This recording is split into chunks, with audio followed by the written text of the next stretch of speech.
everybody, welcome back to the Claremont Classic Garage. Today we've got a new thing to show you. This here is an old Ferris Pro Cut 61.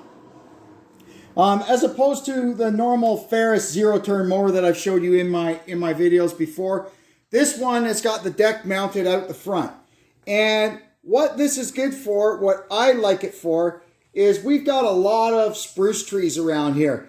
And spending all day with a 20-inch push mower trying to mow the crap out from underneath your spruce trees is time consuming, and I just don't have that kind of time or ambition. So this guy, it's got a 61-inch front mount deck, and it makes short work of mowing under your spruce trees.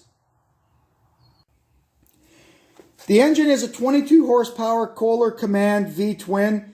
It runs great. It doesn't have any smoke or anything like that. That's one of the reasons why I bought this thing, because I was really impressed with the engine.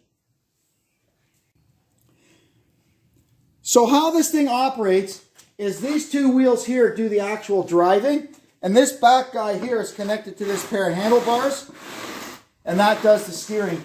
It's connected, there's sprockets and motorcycle chain connecting the two of them.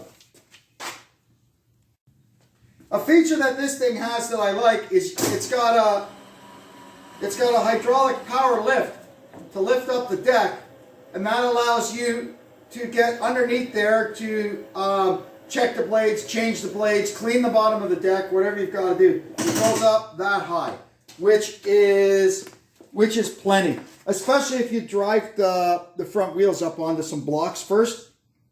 That's fantastic. So what we're going to do with this thing, I'm not going to go crazy rebuilding it or anything at this point. We're just going to go over it, check everything, make sure it's serviced up properly so we can put it into the use for the rest of this summer. And if we decide we like the machine over the winter, this coming winter, we'll pull it in here and we'll take it all apart and fix it up nice and give it a coat of paint and make sure it's 100% ready for 2023. I had a check of the engine here. I took this cover off, took the air filter out. I just kind of blew it out. It actually is pretty decent. I don't think it's too old. It's got fresh motor oil in it, even though it looks like they left the old filter on. But like I said, that'll get us through this season. And aside from that, everything on the engine seems good. The hydraulic oil is up. It even came with half a tank of gasoline. You can't beat that. So now what we're going to do is deal with a couple of issues that I found when I was operating it. Number one, the Hydrostat pedal. This guy here is very stiff. And if you look underneath, there's been some strange looking repair done to the cable. So I kind of get the feeling that may be part of our problem. We will come up with a better way of fixing the cable than that while I see if I can actually source a new cable. The other thing is the steering feels kind of heavy when you're operating it, which could be a combination of things. I think everything here needs a good greasing, and you can see here that tire is pretty much flat. So we're going to fix those two things, and then we'll give this thing a whirl. This cable is pretty much roached. I've already looked into it, and yes, I can buy a new one. I've got a call into the local Ferris dealer. The part is still available. I'm just waiting for him to call me back. They're really busy today. So in the meantime, I removed the patch-up job that somebody previously had done, and all I did to fix it back up, the sheath is completely broken in half, and because someone tried to fix it with cable clamps, they ended up crushing the case, and it's made the cable really tight. So what I did was I split a piece of hose, put it over, clamped it up, and then right where the actual brake is, I wound a spring around it and clamped that down to give it a little bit of strength. So we'll put that back on here for now, and at least it'll keep the machine mobile until the new part comes. We got our cable back in. It's not 100%, but it's back in. And I have to say, this pedal, it does move a lot better now. It still doesn't come back by spring like it should, but it doesn't take much effort at all to bring it back. Whereas before it was like sticking, you know. So we're still working on getting a new cable, and that is the ultimate solution to this problem. Now we're going to go ahead and take this tire off. You can see here the tube is all twisted around in there. So we're going to take this off, break it down, and see what we're up against. I don't think we're going to have to break this down after all. I pulled the valve core out, and the tire did have some pressure in it. And once I got this on there and I pulled the valve stem, it just went pop straight up. So we're going to go ahead and put some air in it and see what happens. We can always take it apart again later if we have to.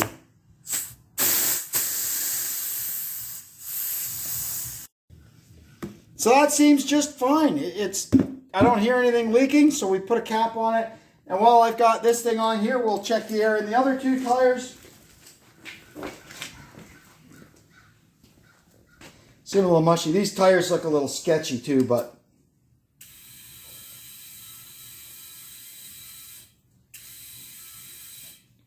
we'll run them at about 20.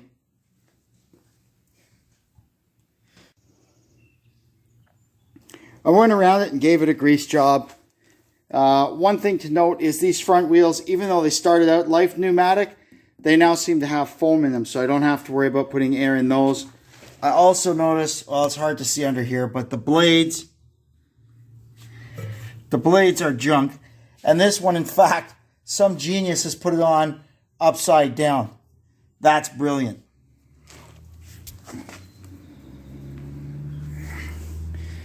Now we're going to pop this cover off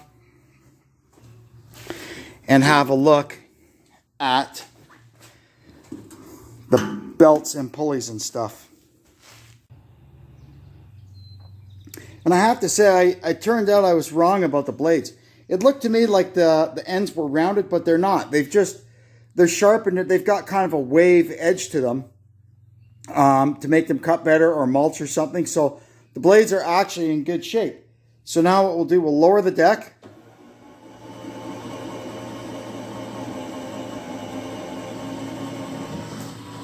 And then you run that mechanism goes all the way, and then that puts slack in this. So as you're going over the ground, it can articulate like this to follow the ground perfectly. Now, there is nothing to grease in here. We'll just check these pulleys because all of these things use sealed bearings. Not like my other Ferris where everything has grease fitting. This thing is all sealed bearings. So these belts are all good. This one here could probably use a tiny bit of tightening. And we do that here.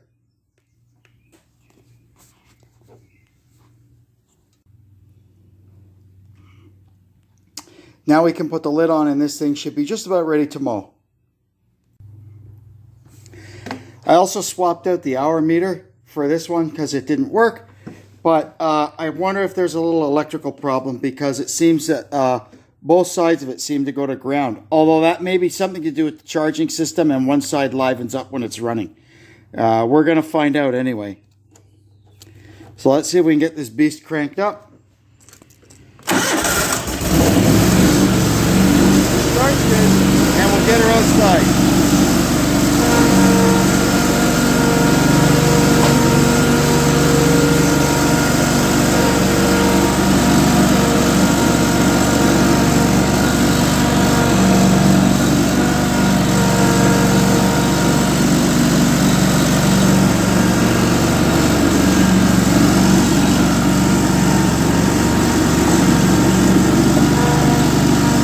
The control pedal definitely works better now. It still doesn't spring back to neutral like it should, but it's pretty good. You can see how she turns.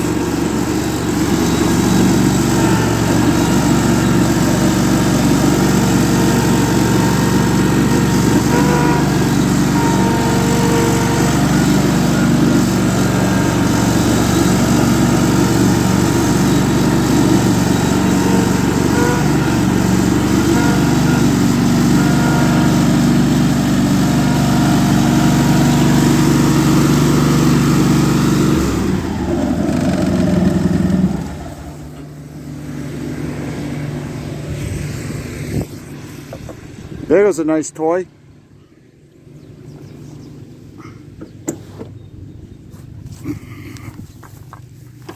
So here you can kind of see the, let me get up here, the difference between the Pro Cut and a normal Ferris zero turn. Both have their uses, and either one is better at some things than others. So I'm going to go out now and put this thing through its paces, and we'll see how it mows. Alrighty.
Well, you can see there, it cuts pretty nice now that the blades are all right side up. The only thing, I wish it would go a little faster. This thing goes so fast compared to that one. But, like I said, what I want this for is for kind of back up to that. And you can see there, I was fooling around with it last night. It gets underneath these spruce trees and cleans them up real nice. That's what we wanted this thing for, and that's what it's very good at. Once I get the new control cable for the foot pedal, it'll be a lot more comfortable to drive, and we'll be all set. What we're going to have a look at now is we had the thing out and did some mowing with it, and it seems to work fine. But what I noticed was the throttle here, when you put it on fast, it doesn't stay on fast. It slowly kind of rattles itself down to slow. So we're going to pull the throttle handle out and see if we can tighten it up. So here's about what we've got. I'm going to put it on the vise and just kind of pin that a little bit and see if we can get this a little tighter. And then I don't know where the cable went. Oh, here it is. There we go. So it just kind of hooks into there.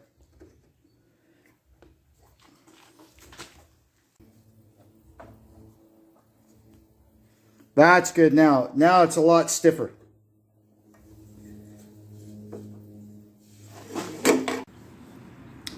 So here we are. I've got it. It's definitely tightened up. So I'm going to take it out and give it a whirl, and we'll see how it is. Well, that worked. It stayed at full throttle while we fiddled around a little bit. So that's it, I guess. This thing it still needs a few things. I know that the steering is off center a little bit, but that's no biggie for what we're doing. We'll fix all this stuff when we fix it up. I'm going to continue using it for the next little while, and we'll make the decision later if we're going to actually take it all apart and fix everything that's wrong with it and give it a paint job and make it our own. But like I said, the jury's out on that for now. In the meantime, we'll just keep using it and see how it goes. So there you have it, our new to us Ferris Pro Cut 61, which from looking at some numbers and stuff, we've determined is a 1999. So it's a 1999 Ferris Pro Cut 61. It's up and running and ready for service, so I guess we'll put her in the barn and use it as we see fit. Anyway, want to thank you for tuning in. I hope you enjoyed this video. I hope you'll come back and see our next videos. And until then, this is Kevin checking out from the Claremont Classic Garage. Thanks and so long.